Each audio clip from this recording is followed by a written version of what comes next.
Despite what people might tell you on places like Reddit, there's still a lot of money to be made on Fiverr. Do you want to know how? I've worked on Fiverr.com for just over 1 year, and I've raised my prices by 1,000%.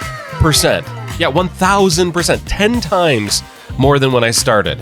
And it's all by following one simple rule. In this video, I'm going to talk about what rates you should start at, how to increase your rates over time, and the one simple rule to follow to make sure that you're maximizing how much money you make on Fiverr. Oh, and I have one more bonus tip that I'll give you at the very end of the video because retention and all that.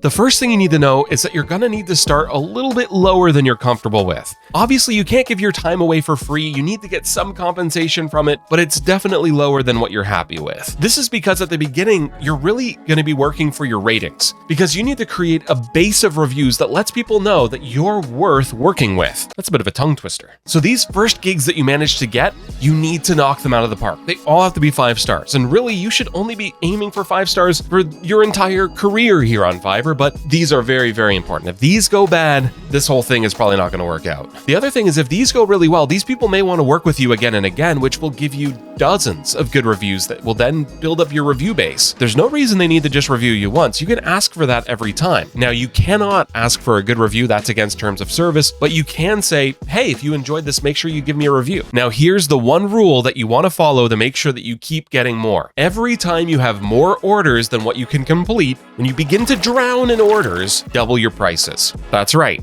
Double them. If you were selling for $5, you now sell for $10. If you're selling for $10, you now sell half as much. Now, when you double your prices, some of your old clients are not going to be super happy about that, and that totally makes sense. But do you need to be an absolute stickler and kick them to the curb every time you change rates? No, this is just to make sure that your new stuff coming in is worth even more money for you. But what you can do is those people who you were doing lots of volume with before, if you're still comfortable giving it to them at that rate or even just a discount of your new rate, make a deal with them. Say, hey, I really enjoy your business and let's stick at the rate we were at. They'll feel like a valued customer and you'll keep making that money. So really, it's a win-win. Once you've moved your rates a few times, it might make sense to tell that person, hey, I really appreciate the business that we've done together, but right now I need a little bit more. And if they're not cool with that, just thank them for their business and let them find somebody else. It's harsh, I know, but it has to be done. I told you I would give you one bonus tip, and trust me, this one is actually a bit of a spicy one.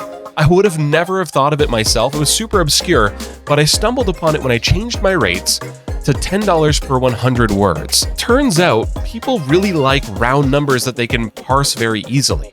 So definitely keep that in mind when you're setting your rate structure. Just keep it really simple and your sales will boost. Trust me, try it. And the last tip is to like this channel, subscribe to it if you want to see more, and we'll talk soon. Bye.